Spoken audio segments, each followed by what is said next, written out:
Self-connection is defined by Tim Sitt, a child and family therapist and registered social worker, as the process of being in touch with the worthiness and wholeness of yourself, regardless of the form of experience you are having. These forms could be feelings, thoughts, expectations, beliefs, or attitudes. Without self-connection, effectively knowing ourselves deeply and intimately, we cannot connect well with others.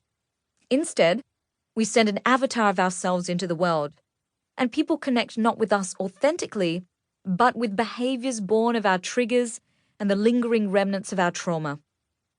In our increasingly busy and digitally distracted lives, it becomes easy to avoid the work of getting to know ourselves better, and that means stunting our ability to connect well with others. The 2018 Cigna Loneliness Index surveyed 20,000 Americans and discovered that loneliness had reached epidemic proportions, with almost half of participants registering as feeling always or sometimes alone. In 2018, Britain appointed its first Minister for Loneliness, who is charged with tackling what former Prime Minister Theresa May called the sad reality of modern life. As you will read throughout this book, a lack of human connection can lead to many different issues that you may not immediately link: hoarding, rage, addiction, depression. And because of the shame associated with saying, "I'm lonely," we've been suffering silently for a lot longer than anyone wants to admit. The pandemic of loneliness.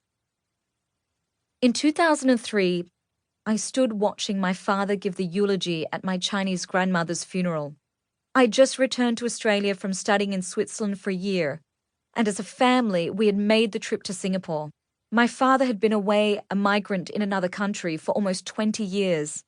His relationship with my Teochew grandmother consisted of only peppered phone calls with months in between, a tenuous link at best. Regardless, he had to give the eulogy because he was the eldest son in a Chinese family. And that is what they did.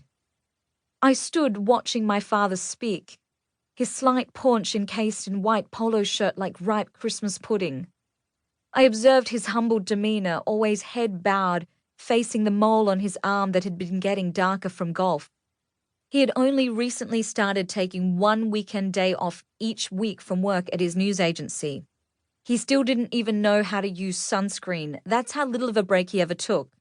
He would come home from golf with arms like Cadbury Top Deck chocolate, white beneath his capped sleeves and deep brown on his forearms, then apply sunscreen like an after-sun aloe vera treatment. Gosh, that made me and my sister giggle. My eyes became blurry as I shifted focus from his tanned forearms to his kind eyes. I heard the sound of his voice paying tribute to a grandmother I barely knew and did not speak the same language as. I was out of my own body. A dangerous thought flashed in my mind like rogue lightning in a summer sky. I thought to myself, oh my gosh, I will have to do this for my father one day. I will have to get up at his funeral and grieve him and say all kinds of nice things about him in the past tense, and I never want that day to come. Little did I know, exactly 1 year later, I would be up there, on a pulpit, in a church, surrounded by a sea of sobs, paying premature tribute to Robert Heng.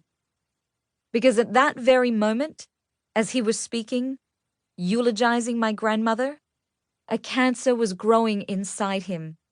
A cancer which by the time we found it would overwhelm his small body and kill him. It would be so painful that they would have to infuse him with morphine like I infused my morning tea with chamomile, fast, strong, and so pervasive that his color would change to jaundiced yellow like the hot water in my tea. It wasn't like global warming. Here there were no warning signs. It just happened, and our world ended.